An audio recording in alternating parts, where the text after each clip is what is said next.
Did you know that in Israel, I don't know much about it, but I've heard about it, there's a martial art that's based on Torah. And the reason why such a thing exists is because we have many midrashim that explain how many of our righteous forefathers were superheroes, literally.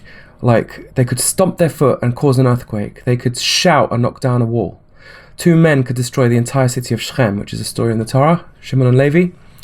And something very similar happens in the midrashim that discuss the confrontation between the two giants, Yehuda and Yosef, that begins in this week's parasha.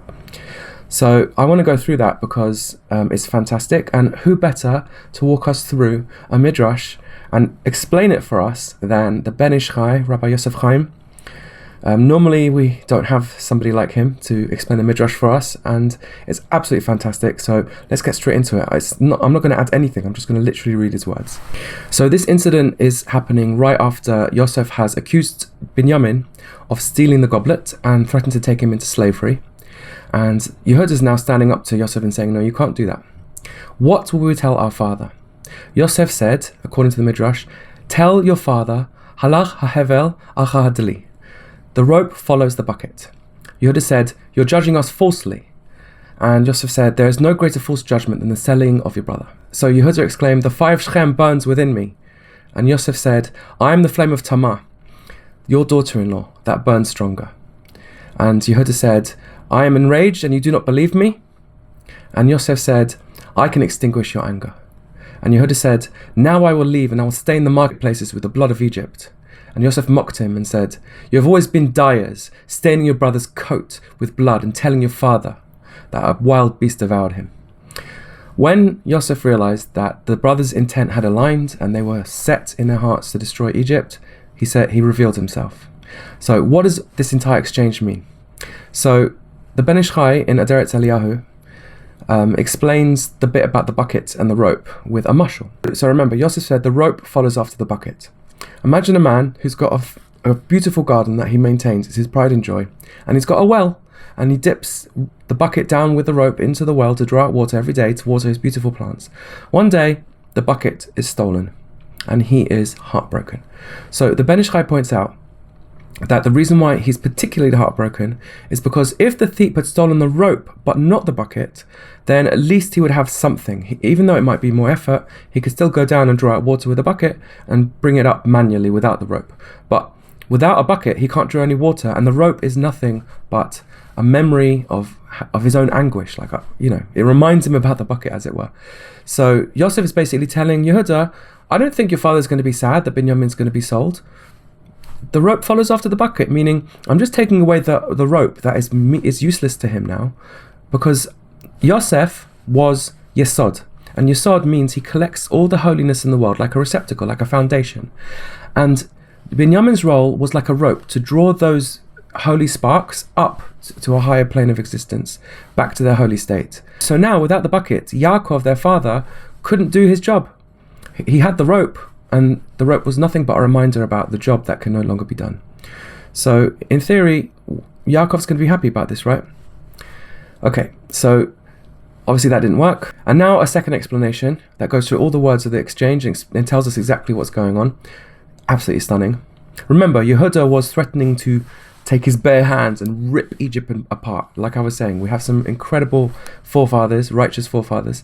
But I'm not going to go into that. What I'm going to go into is the exchange between these two great superheroes. It's like a Marvel movie where everybody is standing off before the showdown, and in this case there's an added layer because they're speaking to each other on a very high and wise level. They're not just super strong, but they're super genius, they're super wise. They can talk to each other and exchange profound messages in simple statements that are acknowledged and understood by the wise other. So we have to add one more stage to this. Yehuda was telling Yosef it's not right to enslave Binyamin for theft. The Torah says that a thief who can repay doesn't need to be sold. He pays back double. Binyamin can pay, so why should he be sold? That's not right. And Yosef is saying, no, your Torah says about a ben Sorah Amoreh, a boy who the Torah says in the future he's going to be a robber and a murderer. We kill him now before he can do that. It's the same thing here. Somebody who's rich and steals, is going to do it again, because it's coming from a bad character trait. We know in Proverbs, it says, do not despise a thief who steals out of desperation to feed himself, because if he was not starving and impoverished, he wouldn't be stealing.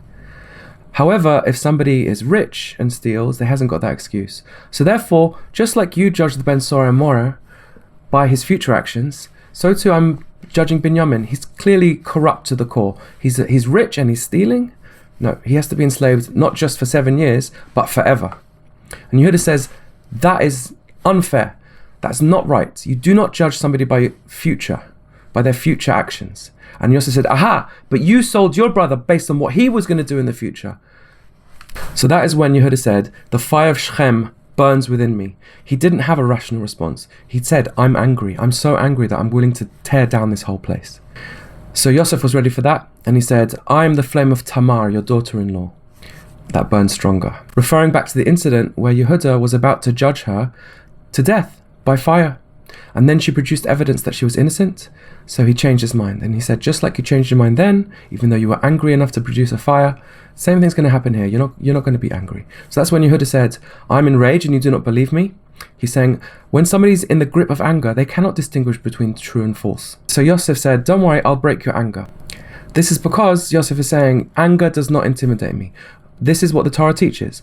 You cannot use fear as a reason to not do the right thing. And I'm currently right now pursuing the right thing. You do not intimidate me. So then Yehuda said, now I will go and stain the marketplaces with the blood of the Egyptians. He was saying, I'm going to act immediately. I'm not going to even give you a chance to pursue your righteousness and try and get me to change my mind.